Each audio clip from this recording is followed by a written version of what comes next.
Hi, welcome friends. Welcome back to Nessa's Nook. Today I'm going to attempt again to make a batch of homemade Payday bars. The last time I made it, I didn't film it or anything because I didn't know how it would taste. Well, crazy me, I used peanut butter instead of those little peanut chips. So I'm going to start off with, down here in my pan, I'm going to start off with spreading out some peanuts on the bottom. Alright.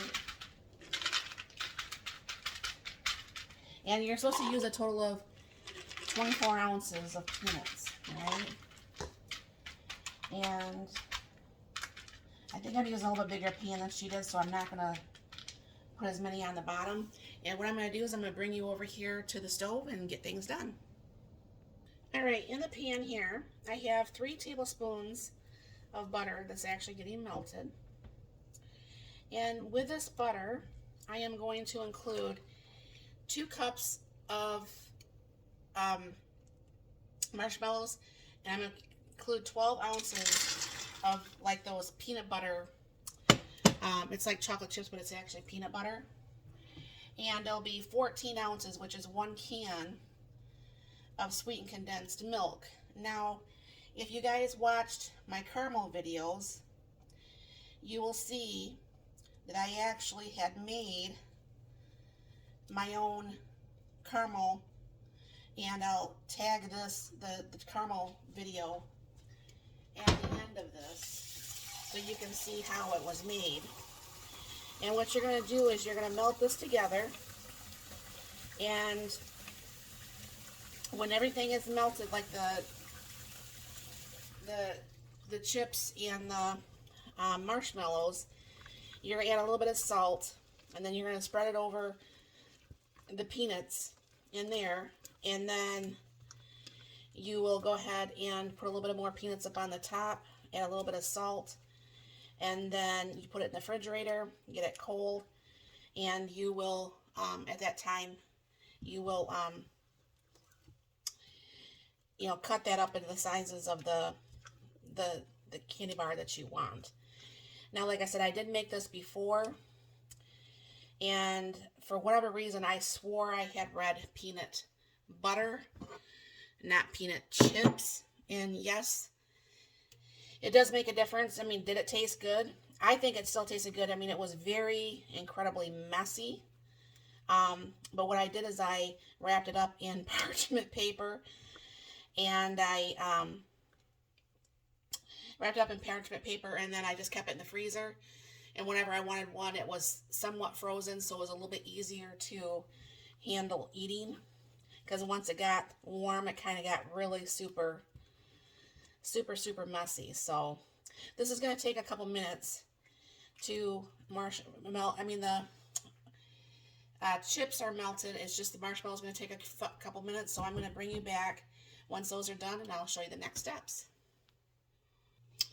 Okay, as you can see, the marshmallows are almost all melted. That took maybe about 2 minutes.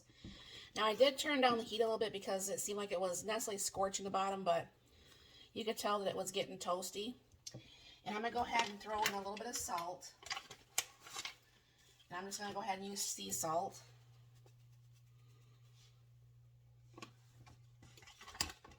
Or pink Himalayan salt, excuse me. And go ahead and get this off the heat, and I will bring you over to the island and finish this. Alright, so what I'm going to do is pour this kind of over this in different areas here, and get the rest of that. Like I said, it's got a little bit heated because I put the heat on too high. Don't do that. Don't cook on high like I always do.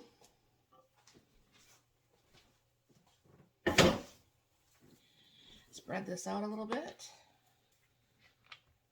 She used a saucepan, but I didn't think my saucepan looked a lot bigger than mine. So then I'm going to go ahead and spread out some more peanuts.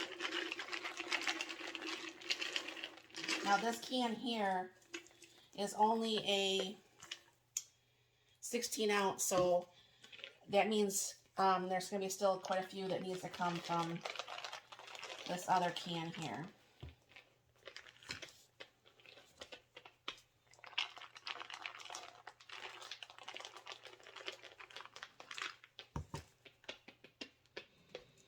Just go ahead and press that down. I hope this really tastes better than that last batch did. I mean, it already looks better. Not quite as messy, but like I said, you gotta, you get a little knife here.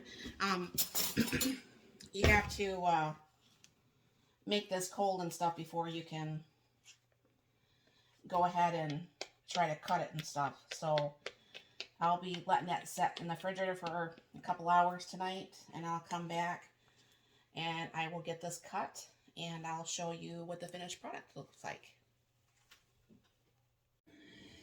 Okay, friends, I'm back. I let this set outside for a little bit last night, and then I put it in the fridge. And I'm thinking this is the same problem that I had before. It's not as bad now that it's been in the fridge. But as you can see, it's still a little bit sticky. So I'm going to bring it down here. I'll show you what I did last time. And I just have to get around and do this to these ones here. Now, what I did is I have like these pre-done 25 sheets from the dollar store. And all I'm just going to do is pretty much wrap this. And what I'll just be doing is I'll putting these in the freezer once they're wrapped too, and make individual like little candy bars whenever we're wanting it in the freezer. It's going to help keep it nice and fresh. So I'll just go ahead and do the same thing to this. I'll have to figure out what I did maybe wrong with this one too. And at some point try to make another one that, I mean, this is not an epic fail by any means. This is definitely a lot better than the first time, but it's still stickier than what I prefer. So like I said, I'm just going to go ahead and I'll wrap these up. And like I told my husband, he's like, well, I can't take it to work. I said, well, yes, technically you could, because it's no different than you know, opening up a candy bar wrapper and eating a candy bar out of the candy bar wrapper. So I'm going to get all the rest of these done. I'll get those in the freezer, and I just thought I'd let you know how that did turn out. I mean, it wasn't too bad, but I definitely want it to be where I can do like the little chunks, and then like if I left this out for any length of time, then what happens is this actually does, it does kind of like melt, and it kind of like becomes one big bigger piece like it did last night. So just thought I'd let you know it's not an epic fail. I got more to work on it with it for sure, but I just wanted to show you that for right now. So thank you very much for stopping by. You have a very blessed and wonderful day.